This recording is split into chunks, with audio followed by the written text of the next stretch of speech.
الحمد لله على نعمائه والشكر له على توفيقه وامتنانه والصلاة والسلام على نبينا وحبيبنا وشفيعنا محمد بن عبد الله وعلى آله وأصحابه الطيبين الطاهرين وعلى التابعين لهم بإحسان إلى يوم الدين. أما بعد، sidaynu ogsoonna walaalayaal waxaynu ku jirnaa ama bilownay sanad cusub oo hijri ah 1448 dariskeennan ama khudbadan waxay ku saabsan tahay bal hijrada nabiga calayhi salaatu wasalaam iyo waxyaabo ku xeeran. maxay ahayd sababtu nabigu maka uga qaxay ee uu tagay madiina? maxaa ahmiyad iyo miisaan ay lahayd hijradaasi iyo maxaa faa'iidooyin ku jiray saddexda qodob? marka ugu horeysa waxa sabab u ahaa nabiga calayhi salaatu wasalaam inuu ka tago maka oo madiina tago ehelkiisii iyo ummaddii uu halkaa dhex joogay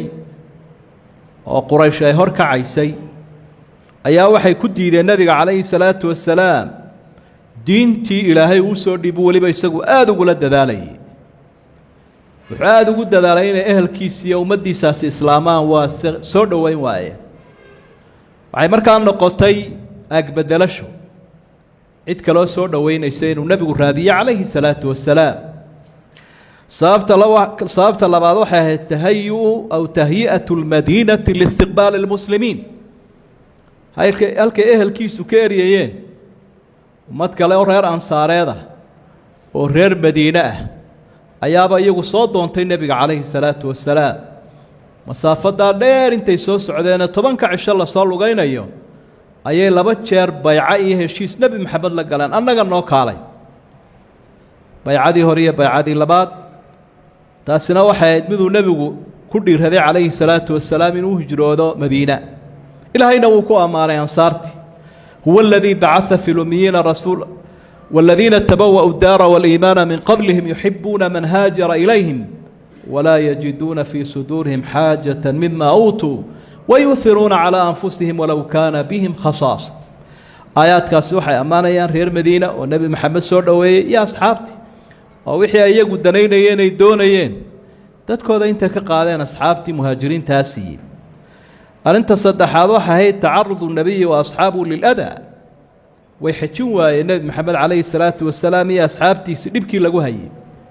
انتي أي مكة شوقين يدوني نحريص لهين يدوني ترالا لهين تاسنا وحي كلفت انت آنو قاري النبي وهجرة دي مدينة إنه هذا حبشي ذا وهجرة ذا هل كاوحة شوقة بقرة عادلة أكتي سآل لذي كدو الميين هجرة ذا وحي كسر نقضين لبادي قولا وهجرة ذي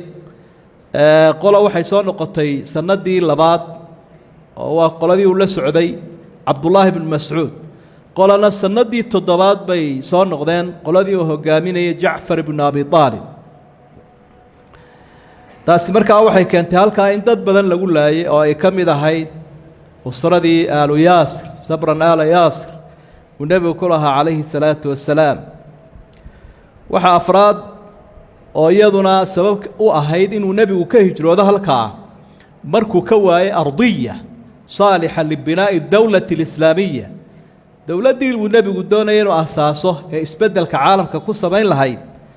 inaanay deegaan helin iyo dad soo dhoweeya. dowlad marka la dhisayana waa laga maarmaan sanadka daakhiliga inay hesho oo dal ku habboon iyo dadkii soo dhoweyn lahaa qaabiliyadda u lahaa la helo. marka taasina miduu ilaahay u ogolaado nabiga calayhi salaatu wasalaam uu sii socday bay ahayd, halkaana madiina laga helay. arrinta shanaad waxay ahayd alhijratu min sunani alambiyaa'i waalmursaliin. dhaqankii nebiyada iyo ambiyada ayay ku jirta hijradaas. waa markay diin la yimaadaana dadkii halkaa joogay colaadiyaan agbedelashadaasaa la samaynayay si ummadda loogu asaaso halkii dib u dejinta u noqon lahayd iyo gundhiga. shanta nebiya loo yaqaano ulul casmiga ee ugu fadli badan ambiyada ama rususha intaba hijradaasaa qur-aanku uu ku sheegay oo lagu tilmaamay sida nebiyullaahi nuux, ibraahim, muusa, ciisa, muxamed sala allahu calayhim wa aalihi wa saxbihi wasalam. asbaabtaasi waa waxyaabaha keenay inuu nebigu maka ka tago madiino tago. hijradani ahmiyadda ay lahayd iyo miisaankeeda iyo wanaaggeeda waxaa muujinaya waxa ay kala saartay 2 marxaladood ودعودي النبي وهي مرتي عليه الصلاة والسلام صدحي الله باتنكي سنو رسولك أها ومرحلة الدعوة ومرحلة التشريع أو مرحلة الإعداد ومرحلة التشريع صدحي طبعا كسنو مكتش وقال النبي عليه الصلاة والسلام وحو ديارين يددكي دين تحنباري لها دبر بلاراني صبروا يالان لها تربيه سيني تربية سنوات كانتين الرسالة دي أمانة دي قادانو ومدها عالم كاي قارسيان مرحلة اللباد مرحلة دي شرعي دجين تايهي أحكام تاينو مانتا ودينو كل رغمين انتي دبضان وحل الدجية مركي دولة إسلامكو أي سلقة مدينة وحل بعض أهمية دي كم إذا شرف كأولها عدي هجرة هقامينيست والنبي محمد عليه الصلاة والسلام سيدا دراديد بأبو بكر صديق الله كرر لي نقضي مركو النبي وشيغay inuu hijrada galay aad buu ugu farxay isaga oo xadadka iyo dhacdada taariikhiga ah iyo faa'iidada ay leedahay garanaya wa aydan sharaful makan ahmiyada hijrada waxa uu yeelaya halka loo hijroonayo iyana sharaf lahayd wa daarul hijra goobta loo yaqaan ilaahay uu ku aaminay nabiga kaleey salaatu wasalaam in lagu aas oo iyadana nusuus badan quraan iyo xadiis ba aad ka heli karayso amaanta loo fidiyay waxa kamid ah ahmiyadeeda waxay ahayd marxalad kala saaraysay dadka iyo dadaalka ay diinta u sameeyeen amaba waqtigii horeba waajib baa ahayd hijradu intaan maka la xoreynin qofka ka soo hijroon waaya maka ay iman waaya madiinana caasibuha quraanku markuu qiimeeyay qabla al-fath wa ba'da al-fath dadkii islaamay ee soo hijrooday ee dagaalamay ka hor maka intaan la xoreynin qiimeyn gaar uu quraanku ku sameeyay qoladii kalena qiimeyn gaar ah la yastawi minkum man anfaqa min qabl al-fath wa qatal ulaika a'zamu darajatan min alladhina anfaqu min ba'du wa qatalu wa kullan wa'ada Allahu al-husna masnaba ilaha kuwi waqtiga hore soo hijrooday dagaalamay iyo kuwa waqtiga dambe fatxu maka labadaasi inkastoo ay yihiin dad wanaagsan oo ilaahay u ballan qaaday u yaboohay jannadiisa iyo wanaagiisa haddana way kala darajo weyn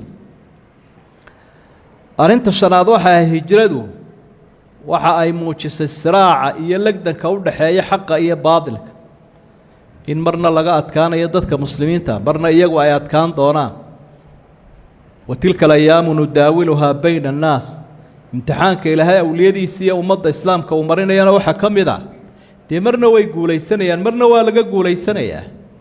سي أيو قرطان ابتلاغا أي أدوية دانو چوغان مركي هورا هالكاسا لغا إريي لبضان أيو صومرين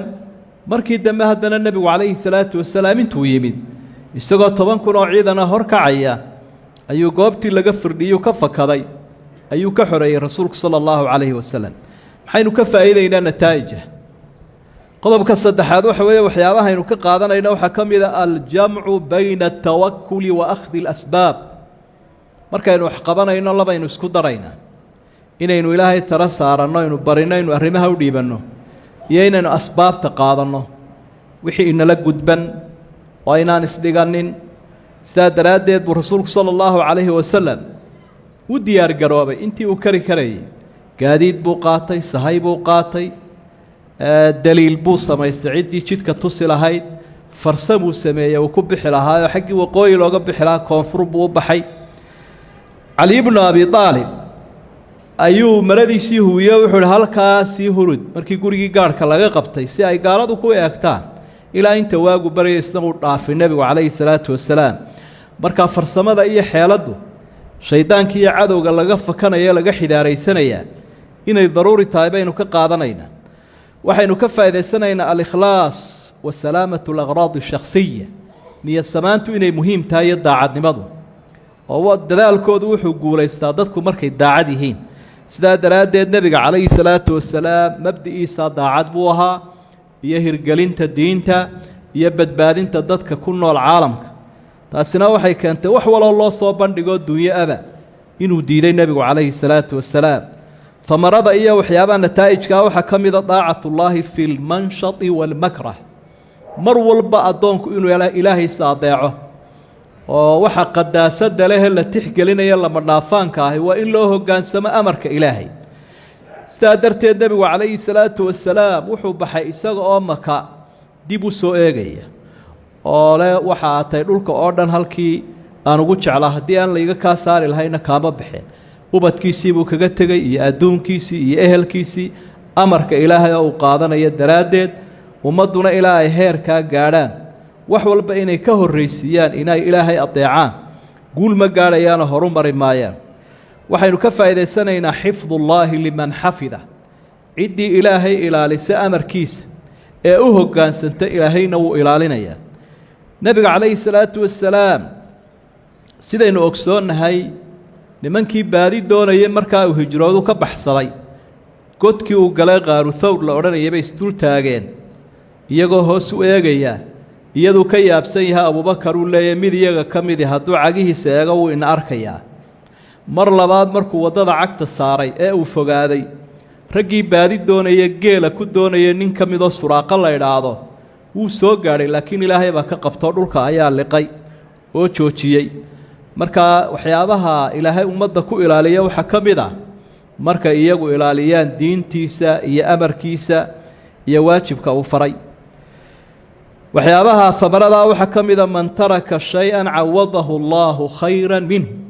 qofka shay ilaahay uu jeceliya ilaahay daraaddii uga taga ilaahay beddel ka wanaagsan buu siiyaa nebigu calayhi salaatu wasalaam wixii uu jeclaa markii uu ka tegay ilaahayna beddel ka wanaagsan buu siiyey ummad ka fara badan ummaddiisii oo ka wanaagsan oo soo dhoweynaya oo sabab u noqda islaamkii inay hinjiyaan ay hareeraha qabtaan wakadaalika nebiyullaahi ibraahim calayhi salaam isaguna saasuu ahaa ilaahay wuxuu u beddelay markii la eeriyey ehel kaloo kuwiisii ka wanaagsan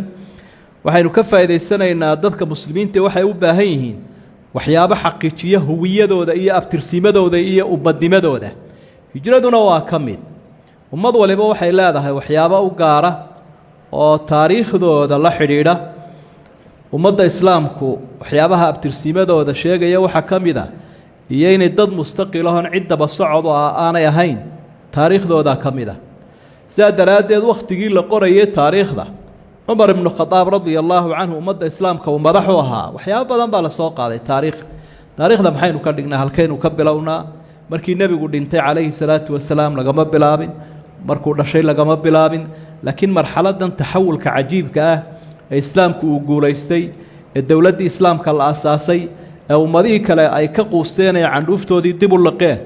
wakhtigaasaa laga bilaabay taariikhdii islaamka sidaa daraaddeed dadka muslimiintaana waxaa u habboon intay iska daayaan daba socodka maanta ay ku jiraan inay taariikhdooda ku tirsadaan wixii ay tirsanayaan ataariikh alhijri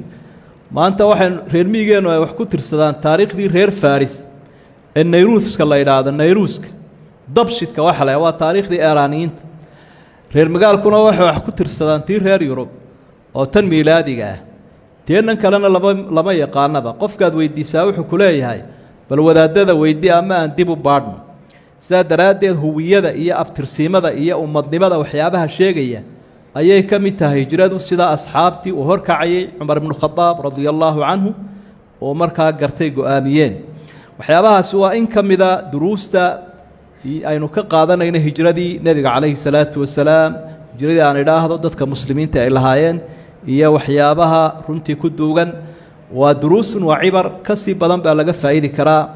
intaasaynu ku soo gaabinayna allahuma arina alxaqa xaqan warsuqna itibaaca وأرنا الباطل باطلا وارزقنا اجتنابه ربنا لا تزغ قلوبنا بعد إذ هديتنا وهب لنا من لدنك رحمة إنك أنت الوهاب